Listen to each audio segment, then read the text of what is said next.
Words of our Lord Sri Aurobindo. Our Lord Sri Aurobindo says, if there are difficulties, stumblings or failures, one has to look at them quietly and call in tranquility and persistently the divine help for their removal, but not to allow oneself to be upset or pained or discouraged. With always our love and blessings, says our Lord Sri Aurobindo.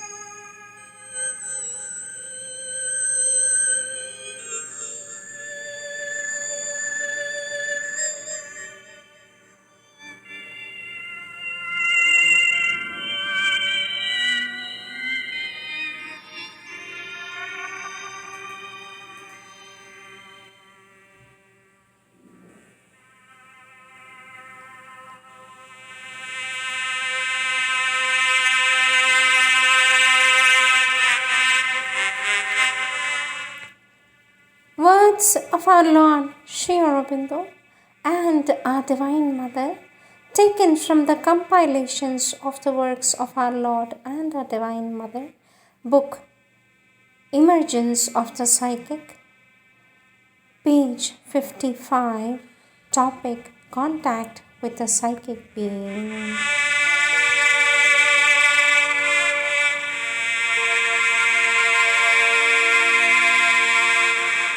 Question, sweet mother, can it be said that the psychic vibration is the vibration of divine love?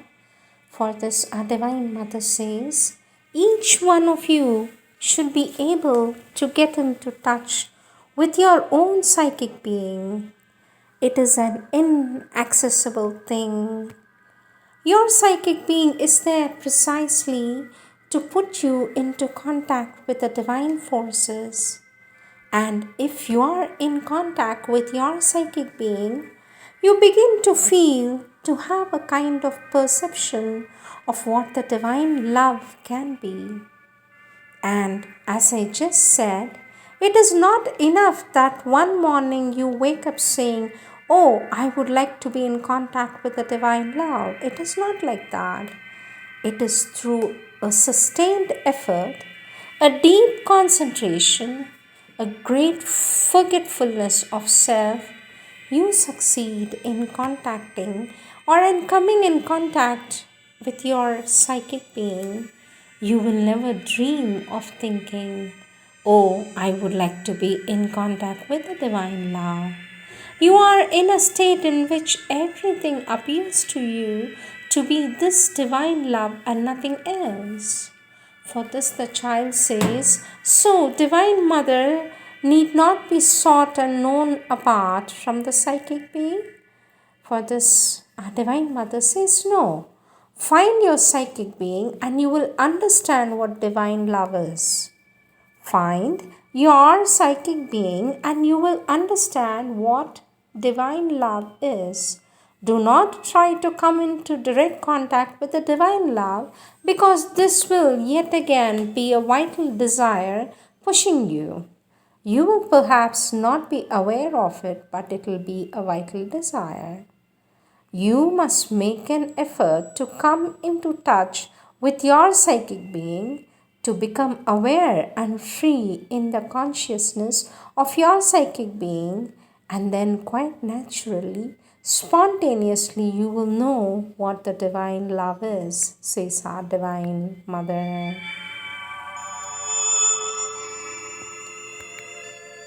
Question, sweet mother. This morning during pranam, I was sitting in the pranam room. Sweet and humble tears began to flow. They were intense and ardent prayers. Love and joy were also there. What happiness! What is this moment? For this, our Divine Mother says, it is a contact established with the psychic. the true soul.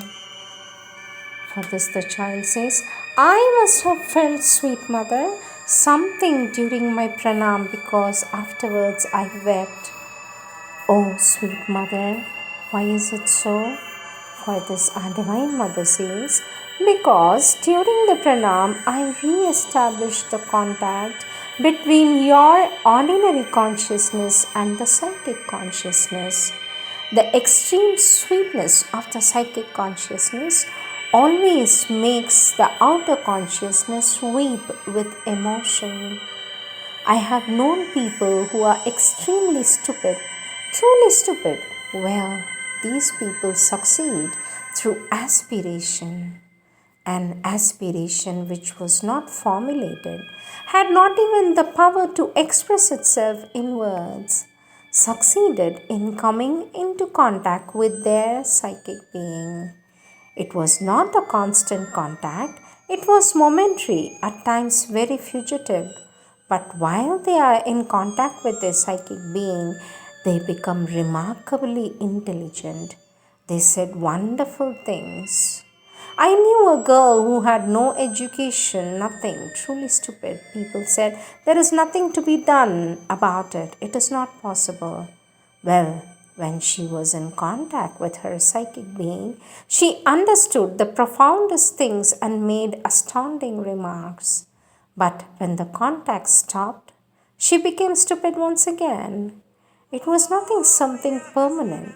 It was only the contact that took away her stupidity. So it is a difficult cure. That is, one must establish the contact with one's psychic being and keep it always.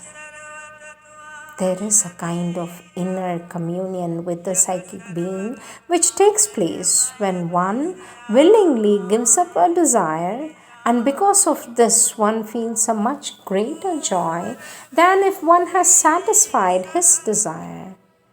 The first contact with the force gives the psychic being the power to dominate the consciousness and govern the being.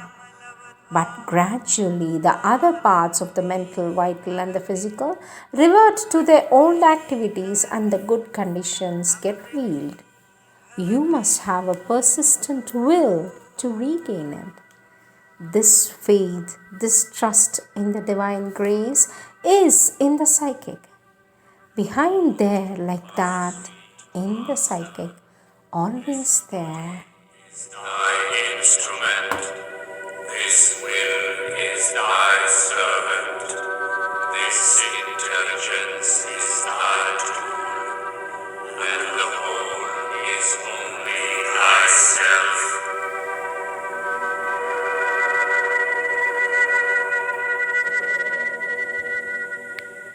So the Divine Mother continues to say, sometimes it is the feeling, sometimes it is the thought, sometimes even it is the body which is in contact with the psychic, under the influence of the psychic, even without knowing it. And at that moment, this kind of trust, of faith, comes in front like that and supports. This happens when one has momentary contacts with his psychic. For example, when you find yourself in a very great difficulty or a very great physical danger and suddenly feel like this force coming into you, the force of a faith and absolute trust in the divine grace which helps you. So it means that there is a conscious contact with one's psychic and it comes to help you. It is a special grace bestowed. That is, according to the part which is active, or according to the necessity of the moment, it is here or there, and then suddenly you feel this trust which takes possession of you and guards you. The day an external being enters into the direct, constant contact with the psychic being, one may say in the same way that the physical being of the person is organized by the constant, central, divine consciousness. The moment you put yourself into contact with it, submit yourself to it, You are organized by it, by the central divine consciousness.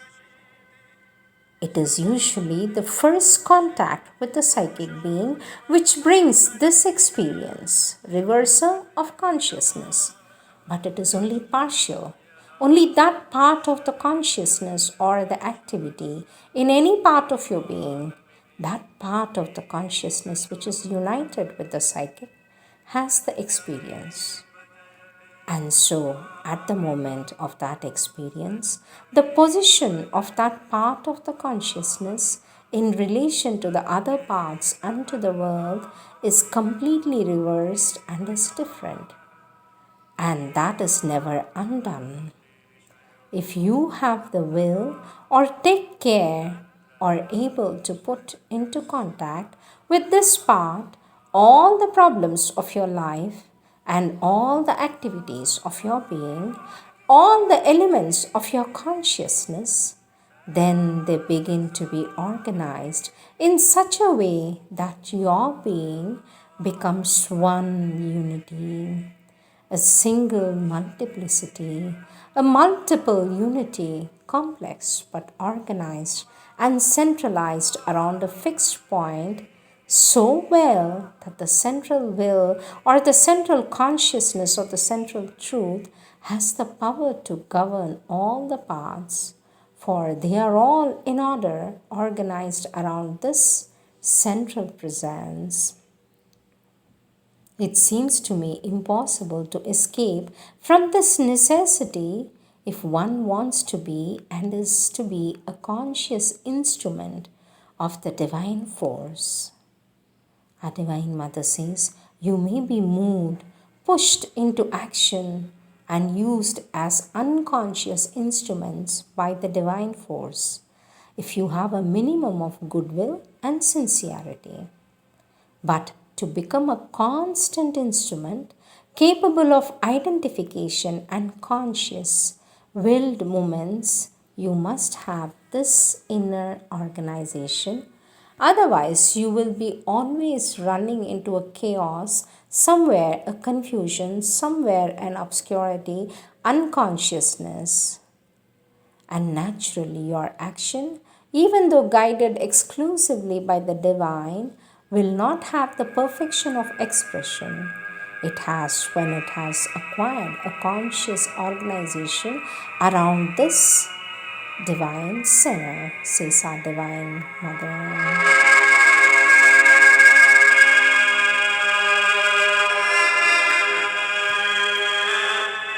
Question, sweet mother, how is it possible to remember one's past lives? For this, our Divine Mother says, it is through contact with the psychic that one gets fragmentary memories of their past lives, the memory of events in which the psychic took part. This happens spontaneously when these small elements of the psychic become active again. Any deliberate mental effort is liable to produce misleading imaginations, says our Divine Mother. Question, sweet mother. On the psychic plane, is there a past, present, and future?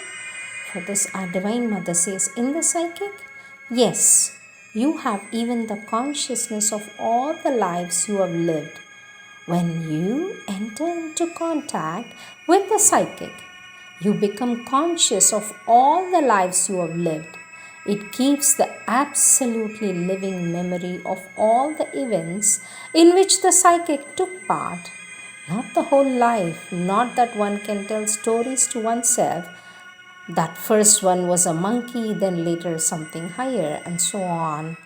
No stories like that, but all events of former lives in which the psychic being participated are preserved.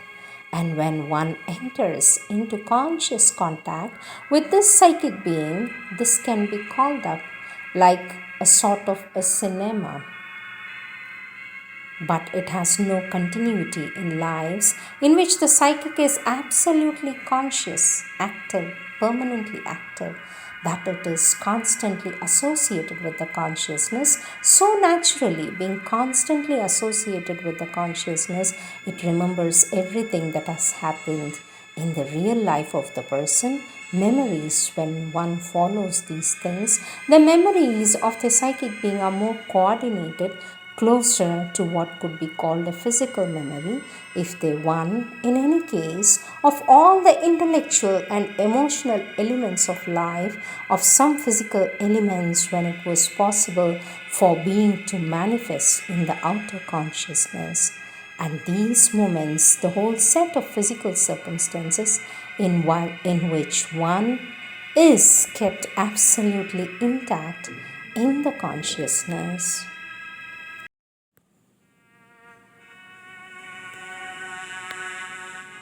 Our Divine Mother continues to say, and the moment you are in your psychic being, you have that feeling spontaneously, effortlessly. You soar above the physical life and have the sense of immortality. As for me, I consider this the best remedy. This is a deep experience, and you can always get it back as soon as you recover the contact with your psychic being. This is a true interesting phenomenon, for it is automatic.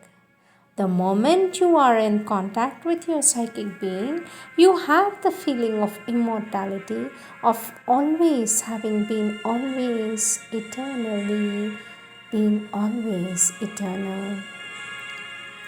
And then what comes and goes, these are life's accidents and they have no importance. It is not the psychic being that suffers for personal relations or reasons. It is the mind, the vital, and the ordinary consciousness of ignorant man. This is because the contact between the outer consciousness and the psychic consciousness is not well established. He in whom the contact has been established, it is very happy and is always happy, says our Divine Mother.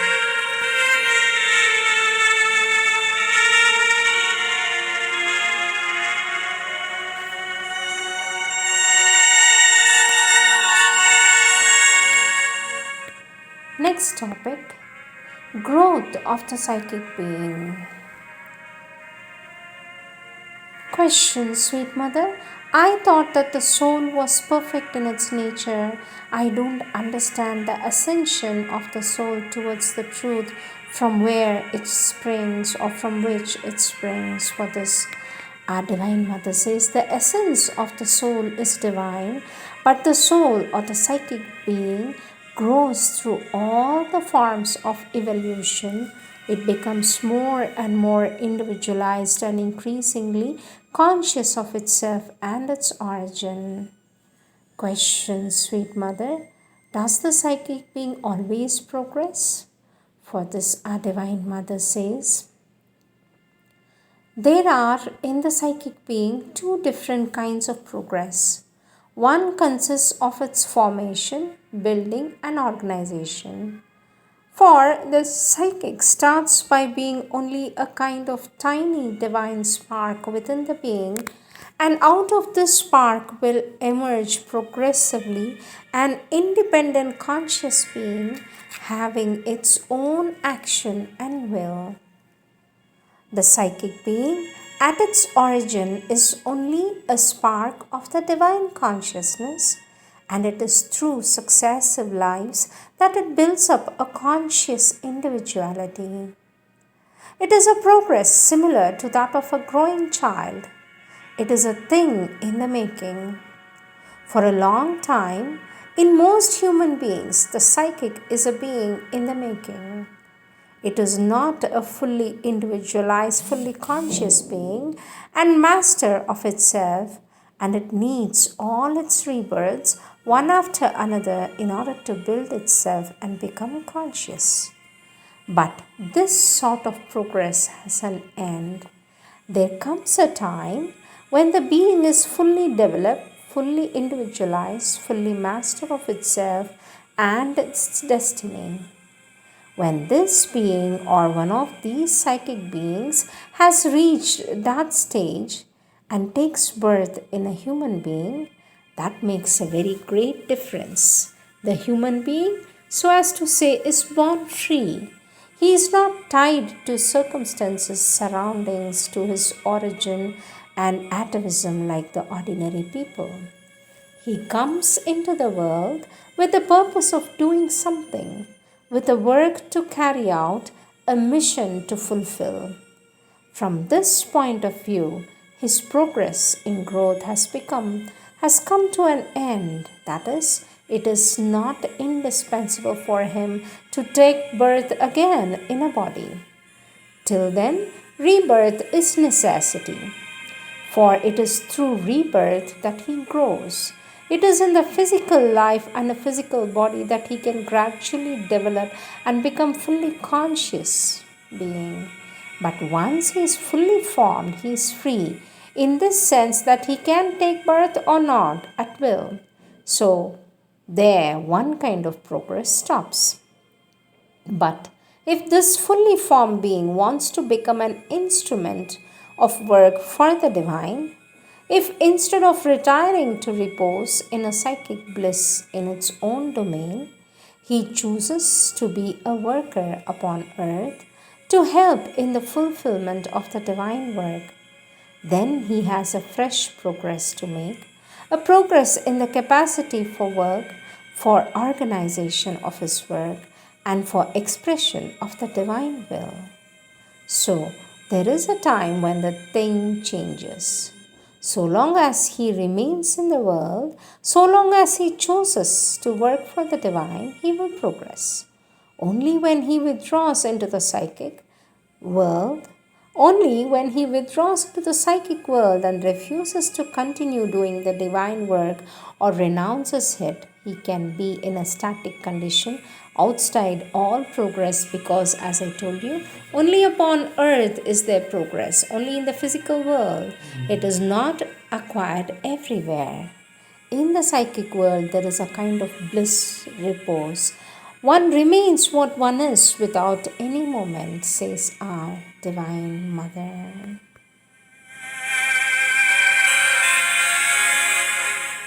Our Lord Sri Aurobindo talks about the progress and says, in this progression of the soul, the psychic entity is still wheeled, even in man, the conscious mental being, by its instruments, by mind, life, and body. It is unable to manifest fully, held back from coming to the front where it can stand out as a master of its nature, obliged to submit to a certain determination by the instruments to a domination of Purusha by Prakriti. But in man, the psychic part of the personality is able to develop with a much greater rapidity than in the inferior creation, and a time can come when the soul entity is close to a point at which it will emerge from behind the wheel into the open and become the master of the instrumentation in nature.